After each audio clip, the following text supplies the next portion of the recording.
एक भयंकर तूफान, एक राक्षस का घातक हमला और श्री कृष्ण की दिव्य शक्ति।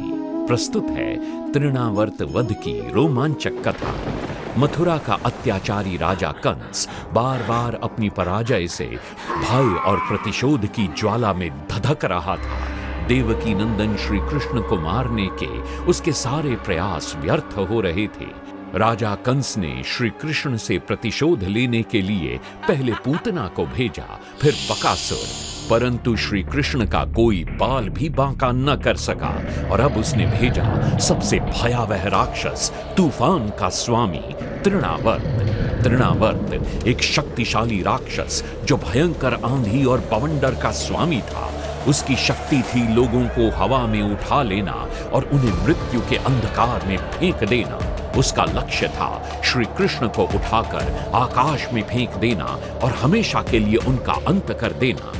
गोकुल में उस दिन सब कुछ सामान्य था। माता यशोदा अपने लाडले कृष्ण को गोद में लिए खिला रही थीं, उन्हें प्यार कर रही थीं।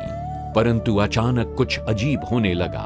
कृष्ण का शरीर भारी होने लगा, इतना भारी कि यशोदा उन्हें उठा भी नहीं पा रही थी। और जैसे ही यशोदा अंदर गई, आसमान में कुछ बदलने लगा, हवा तेज होने लगी, पेड़ झूमने लगे और फिर अचानक गोकुल में एक विकराल तूफान उठ खड़ा हुआ।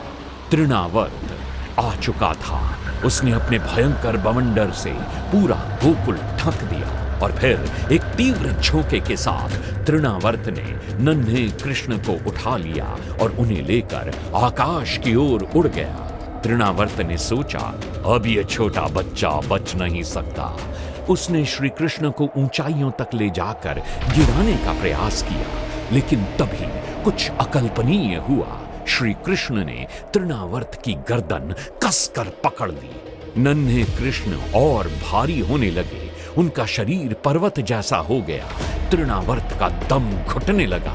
उसने बचने का प्रयास किया, लेकिन अब स्वयं कृष्ण के प्रचंड बल के सामने वो तड़पने लगा था। अंततः तृणावर्त का शरीर टूटने लगा, उसकी शक्ति समाप्त हो गई और वो जमीन की ओर गिरने लगा। भयंकर धूल का गुबार उठा और जब सब शांत हुआ, तृणावर्त मरा पड़ा था।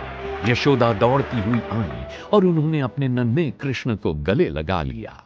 गोकुल के सभी लोग समझ गए, श्री कृष्ण कोई साधारण बालक नहीं, बल्कि स्वयं नारायण हैं। और इस प्रकार बुराई का नाश हुआ और एक बार फिर धर्म की विजय हुई।